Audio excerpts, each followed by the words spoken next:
Peter, firstly, good to see you. Yep. It's the first time meeting you. Yep. I've just seen you doing some very good rounds with Stephen Robinson and William Howe. Yeah. Feeling good, looking good? Feeling good, feel sharp. William gave us a different look today. So I've been sparring Steve just like solely on my own, getting him ready for Alan Babbage because we're similar height, similar style. Yeah. And William coming today, it were good for me. It was a good all round day. So you can see that you are heavy-handed, but you're technically very good as well. Yeah, move. I'm a little bit better than what people give me. You know, when they look at me, they think, "Oh, muscly, you can't move," and that. But I slip and slide well. I've got a good jab. Yeah, and I've got a good shot variety. And yeah, I'm pretty heavy-handed. So even though my record won't suggest that, but yeah, we're good. I'm glad I caught you to watch me do a little bit of sparring. Now you're 6-0 as a pro. You're right, and you fought some good fighters, really. Yeah, but well, Pat managed by Pat Barrett. He matches us pretty hard, to be honest with you, just to see us in good stead in the future. But we're out again on April 27th on the Black Flash Promotion show in Manchester. And yeah, hopefully we can go 7-0, and then we get the central area after that, which will move us to 8-0, and then whatever comes after that we'll take.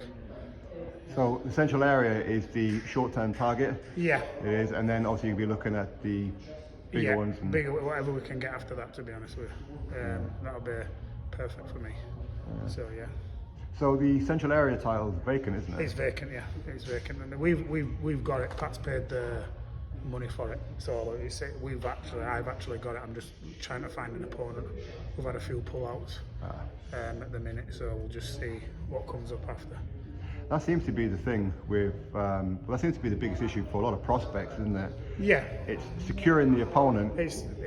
Securing the opponent's like massive, but it's like a lot of people they agree to the fight and then in the week they pull out, and it's like we're on small old shows, so we don't get the opportunity to box, these foreigners from way out where we can get them in at, because we have to pay for the stay, we have to pay for the, hotel, the travel backwards and forwards to the venue.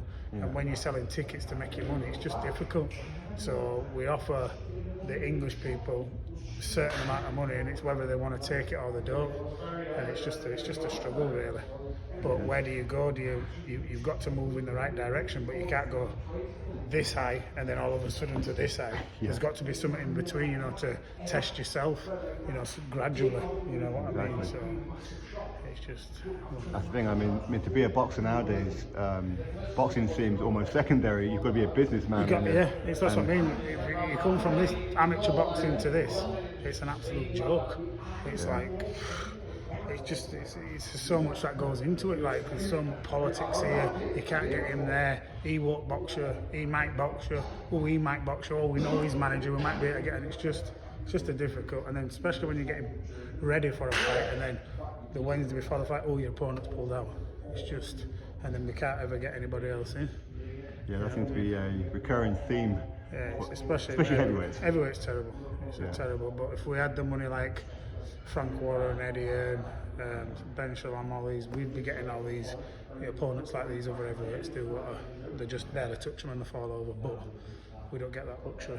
So, well, at some stage soon, I imagine that we'll see you either on a Queensbury, Matchroom, Sky. God willing, I hope so. Yeah. Just remember the name. The problem. Yeah, the problem. Now, before we close out, so you've just been sparring Stephen. Obviously, you've been watching Babbage. Obviously, that's actually a very interesting fight, isn't it? Very interesting. I think if he catches him, he'll put him to sleep. Yeah. But in the same breath, you can't give up too much ground either. Because if you give up too much ground, then you're in for a hard night. I don't think you can let him get any momentum. I think you've got to meet him at some point, fire with fire, and I think he'll go. But in the same breath, he's strong himself as well. So.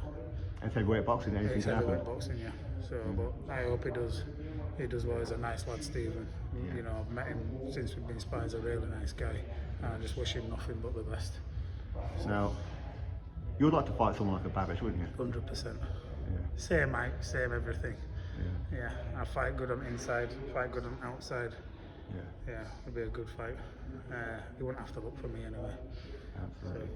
So, okay, so next fight, tickets hit you up? Yeah, you can hit me up. I'll put the post on my Instagram. It's the problem Big P. And yeah, hopefully we get 27th out of the way. We'll be 7-0, and we'll push forward from there. And shout out to Pat Barrett. Yeah, big shout out to Big Pat. Yeah, that's great. All right, buddy. Good to see you. All right.